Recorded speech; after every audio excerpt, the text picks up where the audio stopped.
Estamos al aire. Al aire.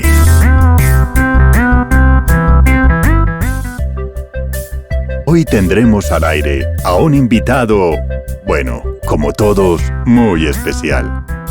Al cronista de cronistas Luis Tejada, de la bella época colombiana, 1920. Tendremos 2 cuentos de amor y desencuentro, del autor Germán Munera. Y en nuestra sección biografías, que más me gustaría llamarla batiscafo por aquello de profundizar en las aguas del recuerdo, tendremos de nuevo un relato más de su vida, del cubano Hernán Enríquez. Así pues, sean todas y todos bienvenidos y bienvenidas a este podcast de lecturas. Escuchemos.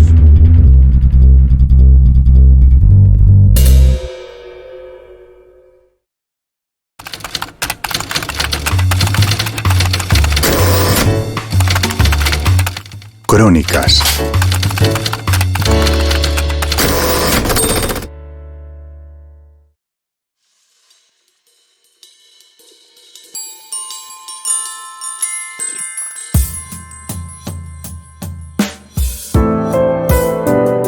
Hoy en Crónicas visitaremos los principios del siglo pasado. Conoceremos al cronista Luis Tejada Cano.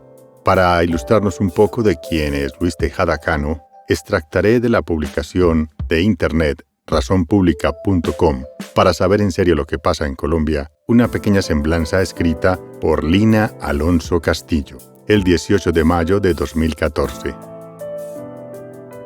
Dice Lina Alonso Castillo de Luis Tejada lo siguiente.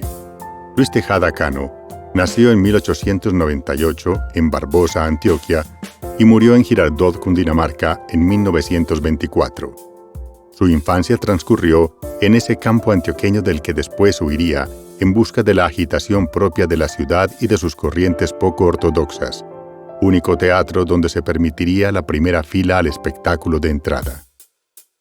De estirpe librepensadora, sobrino de María Cano, recordada por la Flor del Trabajo, sus padres decidieron iniciarlo con las lecturas del censurado periódico El Espectador, al ver la constante expulsión de los colegios por los que pasaba su hijo. El niño también se empapó desde temprano de lecturas de Anatole France, Arthur Conan Doyle o el mismo Edgar Allan Poe. Vivió de y para escribir, y lo hizo en la prensa, pues la publicación de un libro en aquel entonces suponía grandes dificultades. A su llegada a Bogotá en 1917, lo aguardaban el dulce monstruo del abrazo crepitante, como describió la locomotora, el gusanillo de hierro que vio en la bala y el animal vertiginoso y detonante, el automóvil. Las 2 columnas más recordadas en su carrera son las de El Espectador, iniciadas en su regreso a Medellín en 1920, una con el nombre de Gotas de Tinta y la otra Mesa de Redacción, que son parte del monumento poético de una obra de más de 500 crónicas. El mismo año de su muerte, se editó el único libro de Tejada, Libro de Crónicas, el cual no pudo ver impreso por la temprana cita que tuvo con la muerte, pero que se encargarían de publicar aquellos que sabían de la fuerza y la renovación que este trabajo contenía para la escena literaria nacional. Su vida no solo transcurrió en las páginas de la prensa, pues también fue un luchador revolucionario. Se dedicó a defender a los obreros y a una labor de propaganda comunista que buscaba el advenimiento del hombre nuevo, del buen hombre, del hombre, que para ese entonces parecía tener vigencia. Al ser esta política una suerte de golpe eléctrico en el espíritu de una cantidad de focos reverberantes sin orden alguno, el sentido de esta labor estaba en educar y entregar a ese naciente proletario una luz o conciencia de lo que tenían frente a sus ojos. ¿Acaso no es labor del poeta traducir para los demás los síntomas y patologías del mundo? En el caso de Tejada, fue así.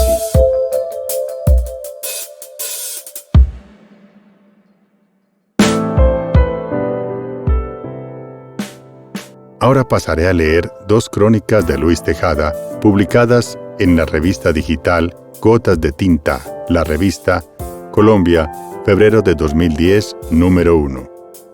En estas crónicas veremos el interés que tenía el cronista ya en 1920 por la defensa de los derechos de los animales y por la paz y el desarme de cuerpos y almas.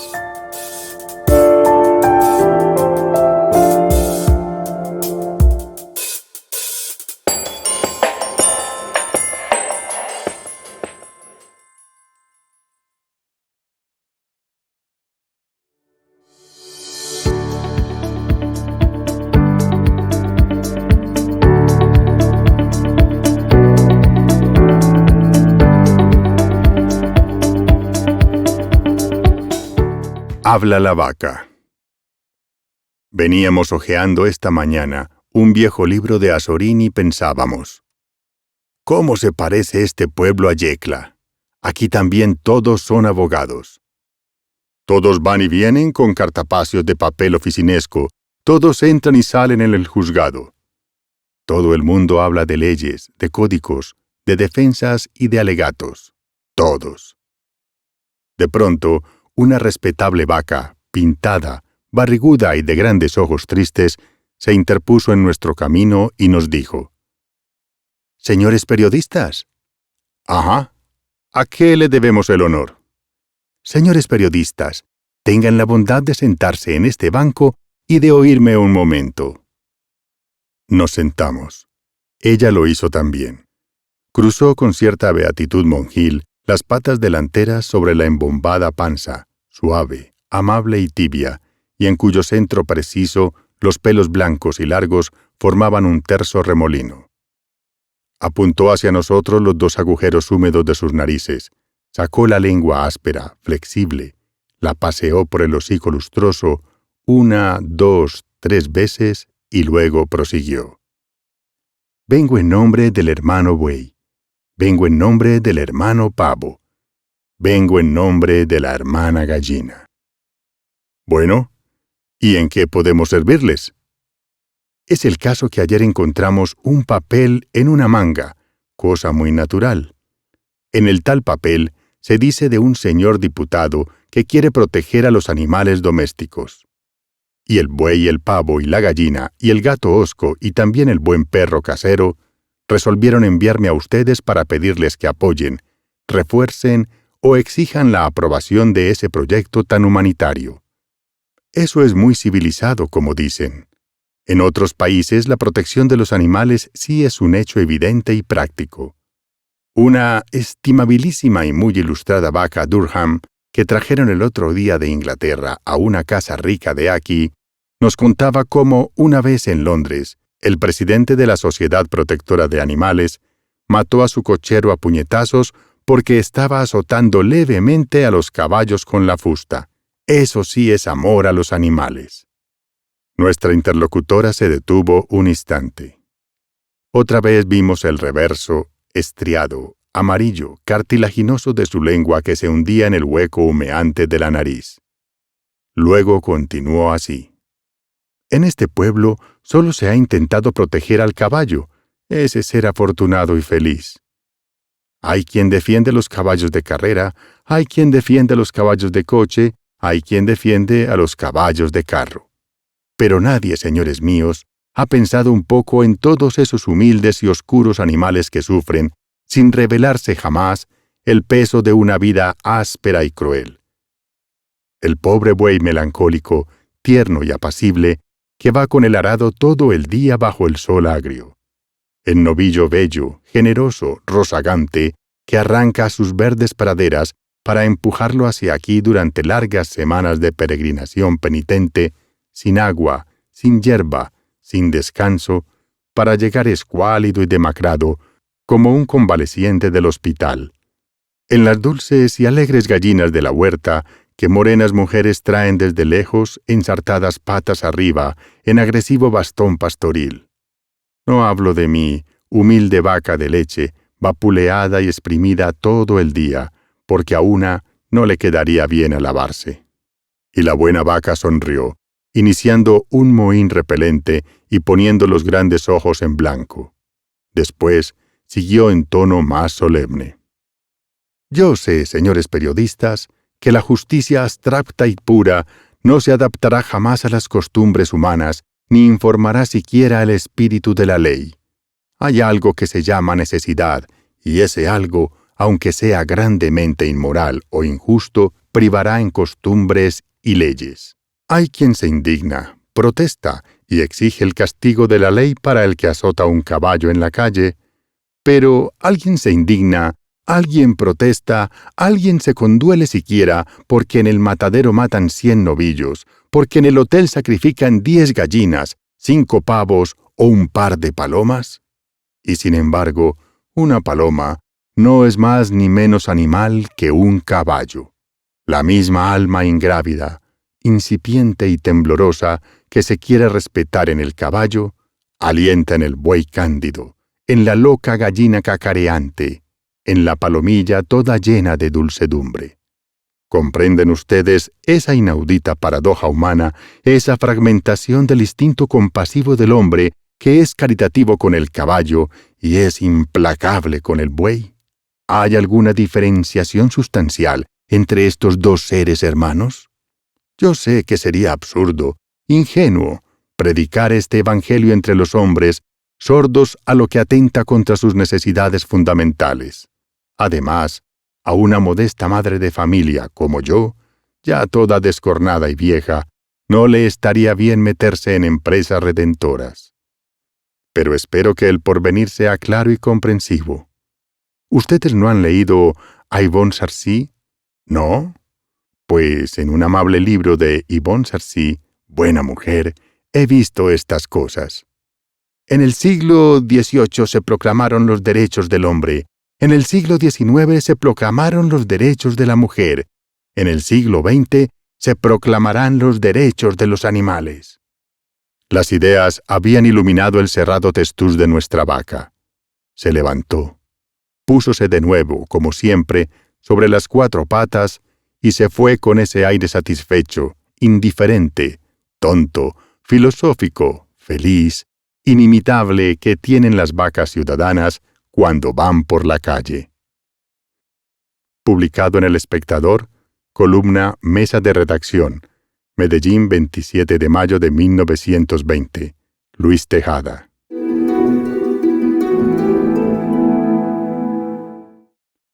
Las armas, por Luis Tejada. Quijano Mantilla ha hecho el elogio del revólver como buen santandereano. Un hombre antioqueño podría intentar el elogio del cuchillo. Yo no lo intentaré, sencillamente porque soy un mal antioqueño. Lo soy por muchas cosas. Porque no llevo cuchillo, porque no gusto de la mazamorra, porque no soy Restrepo ni Vázquez por ningún lado, porque no pienso tener hijos jamás, y porque no creo en el infierno. Sin embargo, no dejo de admirar un poco la excelencia de aquella arma terrible y reconozco perfectamente su estirpe caballeresca. El cuchillo desciende, sin duda, de la daga medieval, de la daga de mango preciosamente cincelado que llevaban sobre el lado izquierdo con heroico donaire los caballeros del Renacimiento. Por lo demás, los cuchillos deben ser indudablemente más bellos leídos o imaginados que sentidos. En la Hermética de Rothschild, una extraña mujer tira cuchillos al aire y los vuelve a recibir con diabólica precisión hasta que uno le cae de punta sobre los senos. Esta malabarista de la muerte, aureolada de lenguas pálidas de acero, produce cierta discreta emoción que puede disfrutar sin peligro cualquier hombre sensible. Para que la tragedia sea bella, hay necesidad de que no sea verdad o de que sea una verdad lejana. Pero, ¿para qué sirven las armas? Las armas sirven, simplemente, para no matar a nadie, y al que me argumente lo contrario y haga la lista de los muertos a puñaladas y a balazos que se suceden con frecuencia, que está alarmando ya a los directores de las cárceles, les diré que se equivoca. Porque una locomotora mata tanto o más aun cuando se hizo precisamente para otras cosas. En cierto modo, los muertos a puñaladas y a balazos son obra de la casualidad. Cuando un revólver o una locomotora matan a alguien, hacen una función accidental perfectamente opuesta o al menos distinta del destino para que fueron creados. La locomotora se inventó para conducir pasajeros. El revólver se inventó para quitar el miedo, y esa es su función permanente. En realidad, el revólver es en psicología una especie de contrapeso del coco y del brujo. Cuando estamos grandes, el revólver nos ayuda a vencer el miedo que el coco y el brujo crearon en nuestras almas de niños. El miedo es una afección puramente subjetiva. Está dentro de nosotros como un demoncejo cosquilleante, como un niño mimado que teme a las sombras y a la soledad. Por eso necesitamos algo que lo adormezca, y hay muchas formas de hacerlo: silbando, cantando, viviendo borrachos. Entre más borrachos, mejor. Llevando a alguien que nos acompañe y nos hable, o más eficaz que todo, cargando un arma protectora. Las armas, y aun ciertas cosas que no lo sean y que apenas se le parezcan, poseen esa misteriosa cualidad de proteger. Una escopeta descargada o sin gatillo, o simplemente una cubierta de revólver o un cuchillo de palo, producen ya un efecto inefable de seguridad. Basta con que tengan cierta conformación siniestra, cierto aspecto externo de cosa agresiva y mortífera para que nos sintamos tranquilos y seamos capaces de adelantar por los caminos llenos de probables bandoleros. El hombre verdaderamente valeroso, sereno, lúcido, no lleva arma jamás. No teme a lo desconocido, y para él, el quién sabe, es una interrogación sin sentido, porque ha logrado despejar su alma de prejuicios infantiles. Los débiles y los tímidos necesitan un complemento psicológico para ser espiritualmente fuertes. Es el revólver. Publicado en El Espectador, en su columna Gotas de Tinta, Medellín, 14 de agosto de 1920. Luis Tejada.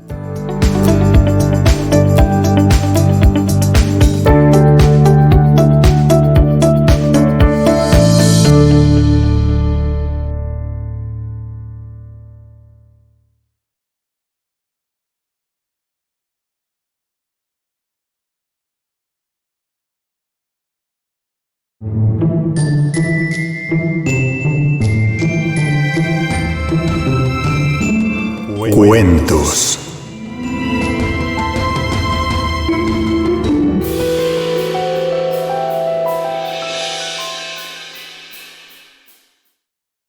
El color, de Hellman Munera.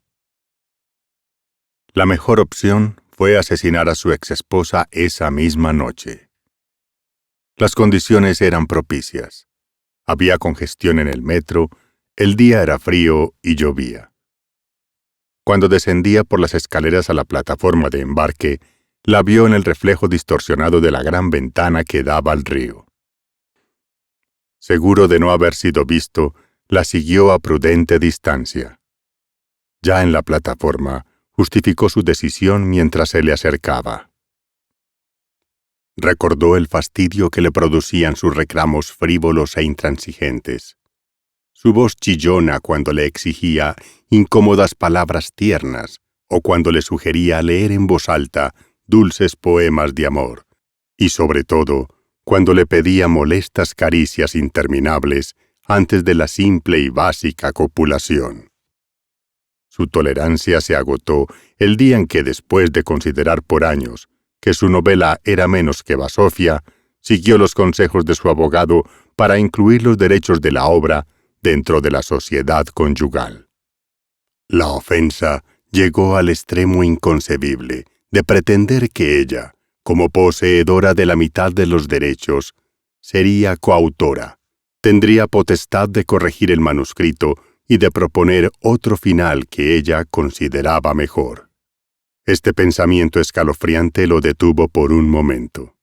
Imaginó a esa mujer, que creía que existen flores adecuadas según la época del año y que el vino tinto no se lleva bien con los mariscos, sugiriendo un final feliz para su novela, sentada luego en el trono del novelista, estampando dedicatorias en la contraportada de su edición de lanzamiento, mientras sonreía a una audiencia fascinada.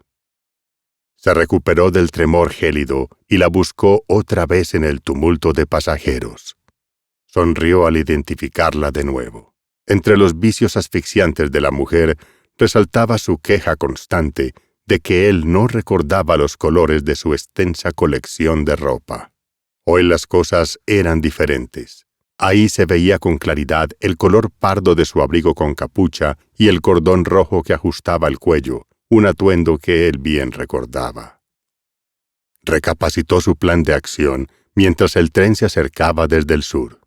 Llevaba en la mano, cubierta por la manga del saco, la granada de gas lacrimógeno que había canjeado con un estudiante de la Universidad Nacional por 7 sellos notariales falsos 2 años atrás.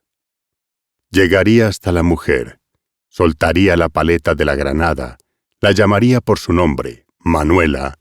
Ella se daría vuelta y le sonreiría. Él la empujaría y mientras los demás pasajeros reaccionaban, dejaría caer la granada. Entonces, desaparecería en la confusión. Tensionó las nalgas para frenar el aguijón de la ansiedad y respiró despacio. Volvió a medir en su pensamiento los 4 segundos y medio que tardaba la granada en detonar. Quitó la argolla que la aseguraba y la apretó con firmeza mientras se acercaba a la mujer del cordón rojo en la capucha del abrigo pardo. Miró hacia el sur cuando el tren inició su regreso a la estación y su plan se puso en marcha. Llegó hasta ella. Su mano izquierda aflojó la paleta de la granada. Esperó un segundo. Se disponía a llamarla cuando una mujer detrás de él dijo con voz clara: «¡Víctor!». Él se dio vuelta y vio a su exesposa sonriendo. Ella le hizo un guiño. Ya habían transcurrido 3 segundos. Y lo empujó a la vía. En el 4º segundo, Víctor cayó sobre los rieles y medio segundo después, el tren le pasó por encima mientras la granada estallaba y Manuela gritaba: «¡Terrorista!». En el tumulto, nadie la vio cuando se escabullía, ciñéndose en el cuello el cordón pardo de la capucha de su abrigo rojo.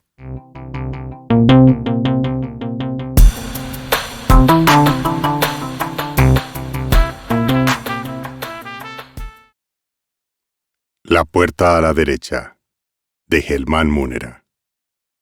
Por el altavoz del aeropuerto se pedía el ingreso a la sala de abordaje de los pasajeros con destino a Cali, mientras los pasajeros para Santa Marta ya habían ingresado a la sala que estaba a su izquierda.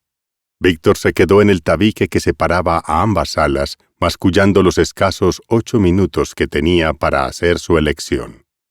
Había perseguido a Montoya por 15 meses.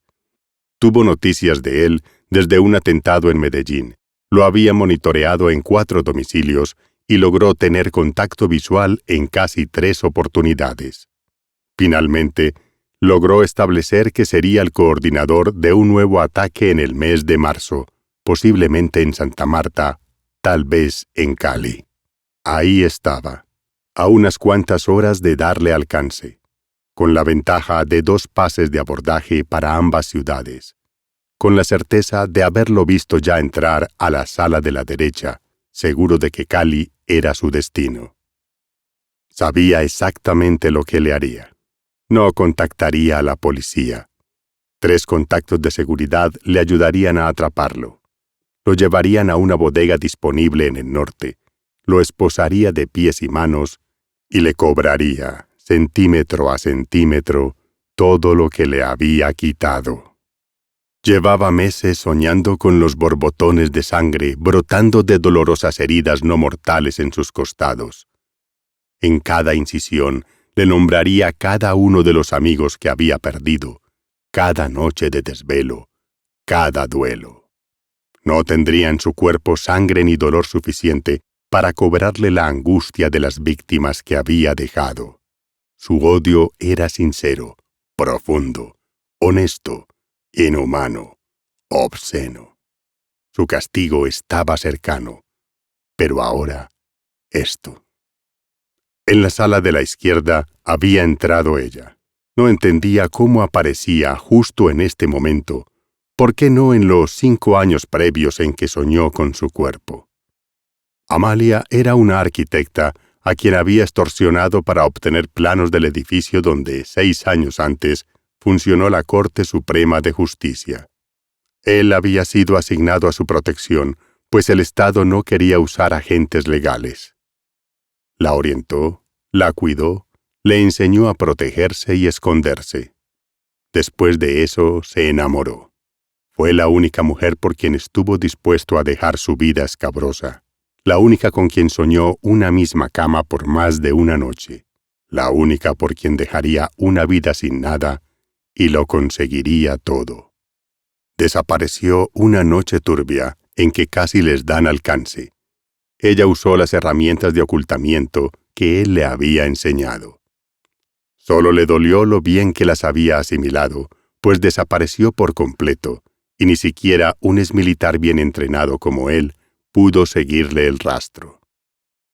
Estaba ahí, años después, a la izquierda, en la sala para Santa Marta, sola, incógnita, a salvo, a 6 minutos de partir a una vida tranquila. Cerró los ojos por 1 minuto y visualizó una vida tranquila. Vio sus manos rodeando su cuello para acariciarla. Vio sus dedos escalando sus senos. Se vio un día de mañana girando para ver su pelo enredado. Vio sus piernas mal cubiertas por sábanas arrugadas.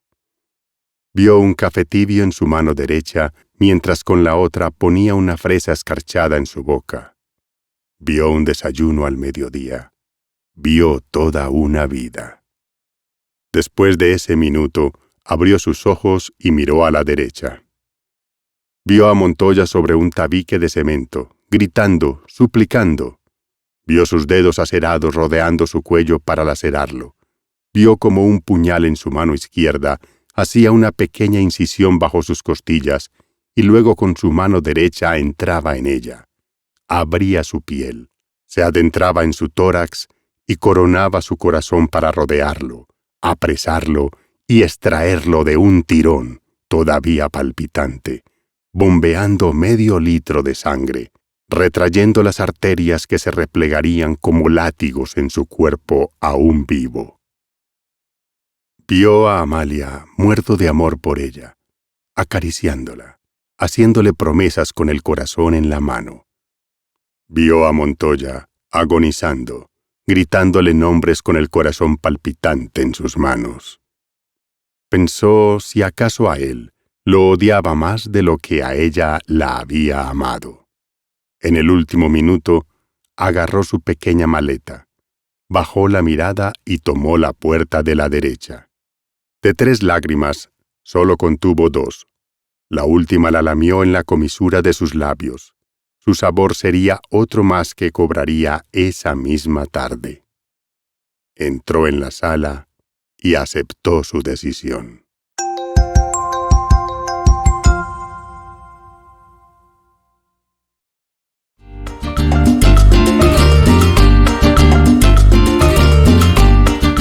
Biografía. Hoy, Hernán Enríquez. Los colores del recuerdo.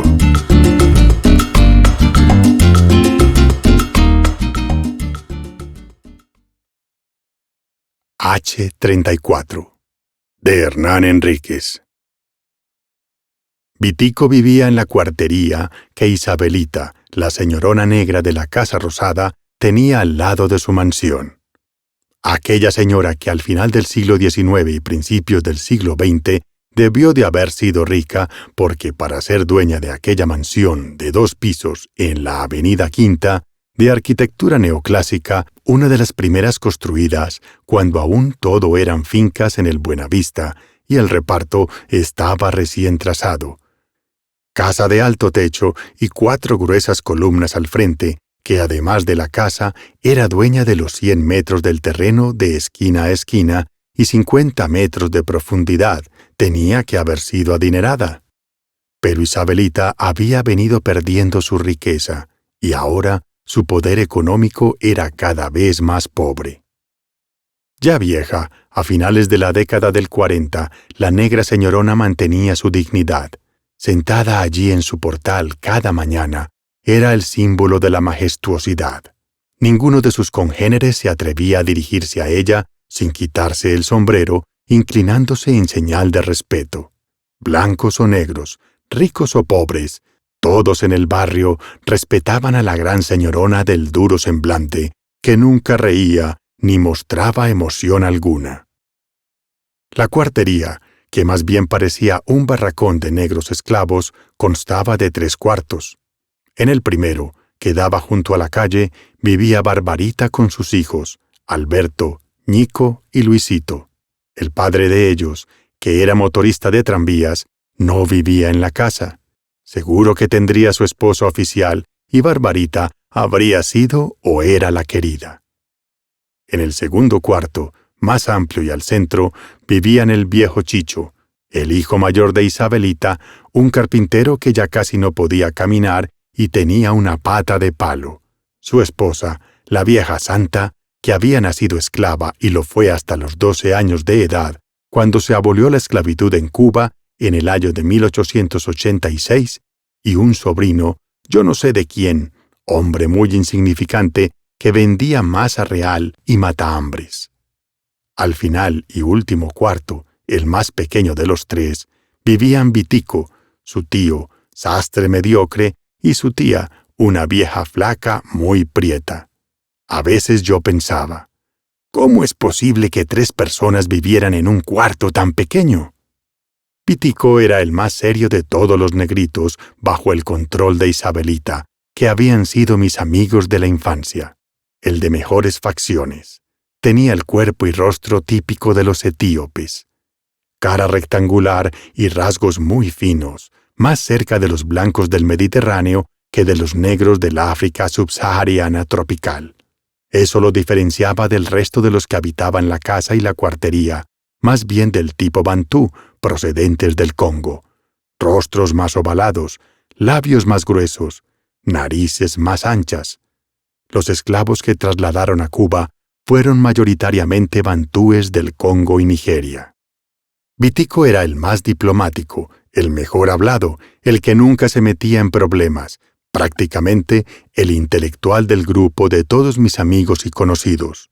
Por el año 1950, estábamos Vitico y yo sentados en el contén que delimitaba la calle con la franja de césped o tierra y luego la acera junto al cuarto de mi amigo Alberto y su madre Barbarita. Allí, entre un árbol de güira a nuestra izquierda y otro de piñón de botija a nuestra derecha. En el azul y claro cielo maniobraban 2 aviones AT-6 de la aviación militar de Colombia.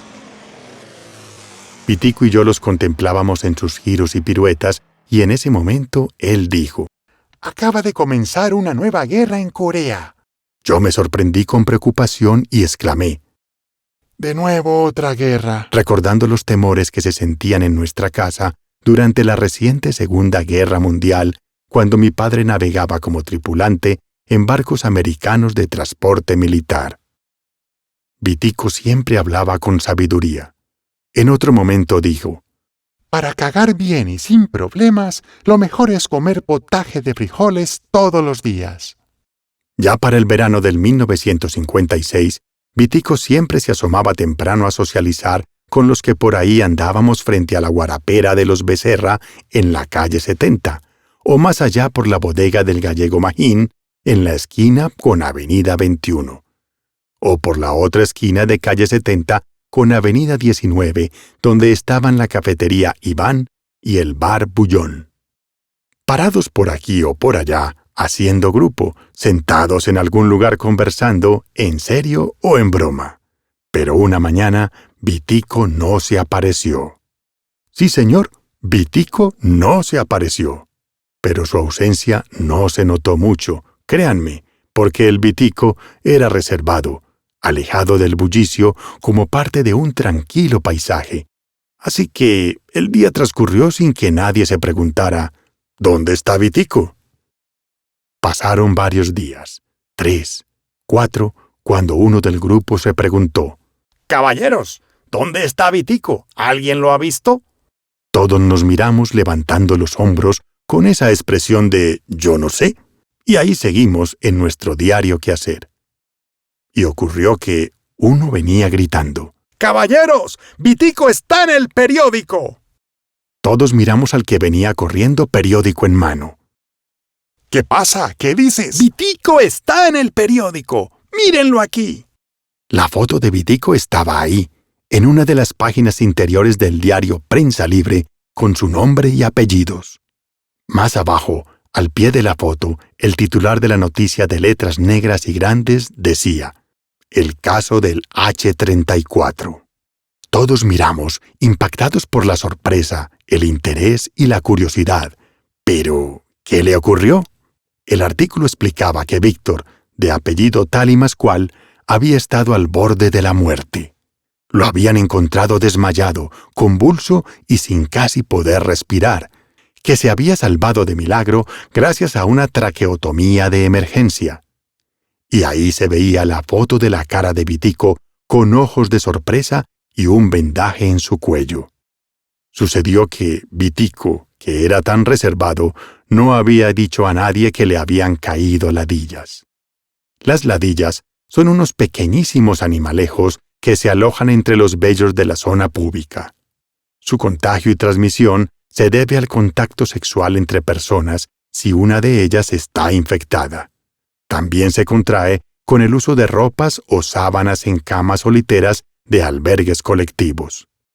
Se le conoce también como piojo púbico, ya que la conducta y propagación son muy similares. Sin consultar con nadie, Vitico tomó la errónea decisión de eliminar sus ladillas aplicándose un producto muy utilizado por ese entonces para matar cucarachas. Era un polvo blanco que venía en un sobrecito claro con letras rojas. Un veneno, un compuesto llamado H-34. Así decía el sobrecito con letras grandes y que algunas mujeres vendían ofreciéndolo de casa en casa. Vitico se había echado los polvos en su zona púbica creyendo que iba a matar las ladillas, sin saber que se estaba matando a sí mismo por envenenamiento. Algunos de los amigos y congéneres fueron a verlo al hospital donde estaba ingresado, el Calixto García. Ya en casa, todos querían verle y tocarle la cicatriz en el cuello donde le habían hecho la traqueotomía, y él, muy contento, la mostraba con orgullo. Vitico, a partir de ese momento, se quedó con el apodo H-34. Se había convertido en una celebridad.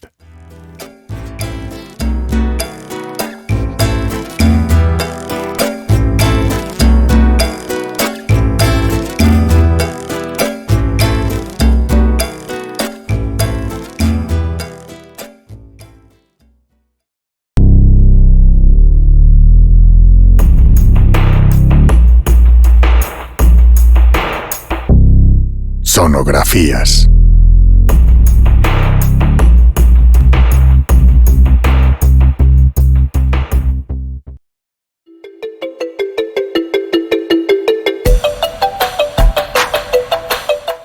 Sonografías debe su nombre a que los sonidos nos producen imágenes, nos traen recuerdos y nos generan sensaciones, sobre todo cuando el sonido está asociado a una imagen o cuando lo connotamos con un nombre en especial. En este caso yo los dejo a su libre albedrío, teniendo en cuenta y sabedor y conocedor de que lo que parece un sonido puede ser una cosa para alguien y otra para otra persona. De ahí que si queremos un efecto específico, pues tendremos que connotarlo con algún tipo de historia que lo soporte. En este caso los sonidos van solos. Lo único que puedo decir de ellos es que son desagradables. Desagradables.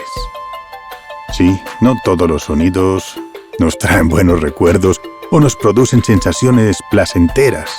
No, hay unos que, después de vivir la experiencia, no quisiéramos repetirla. Vamos a ver cómo lo sienten ahora. qué sienten con estas sonografías. Voy a tirar 2, 3, 4 sonidos. Vamos a ver si nuestros amigos oyentes se interesan en participar y dar sus opiniones acerca de qué sintieron, qué recordaron con estos sonidos.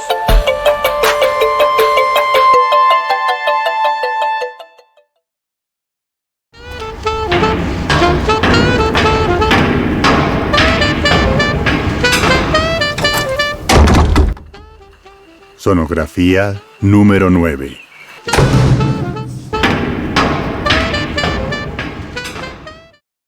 Primer sonido. Segundo sonido. Tercer sonido.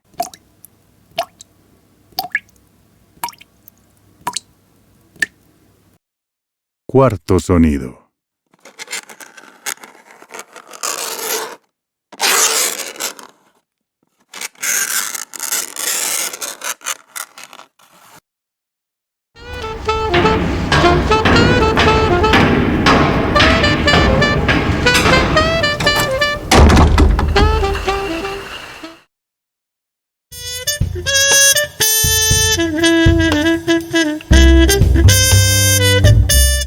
Y así, amigos y amigas, llegamos de nuevo al último programa de Al Aire, Crónicas, Cuentos y Relatos.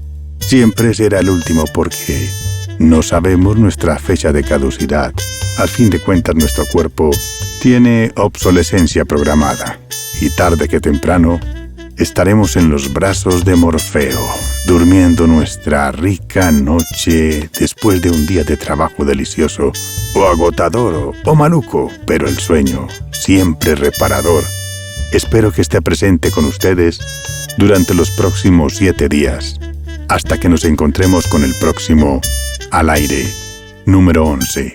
Hasta pronto.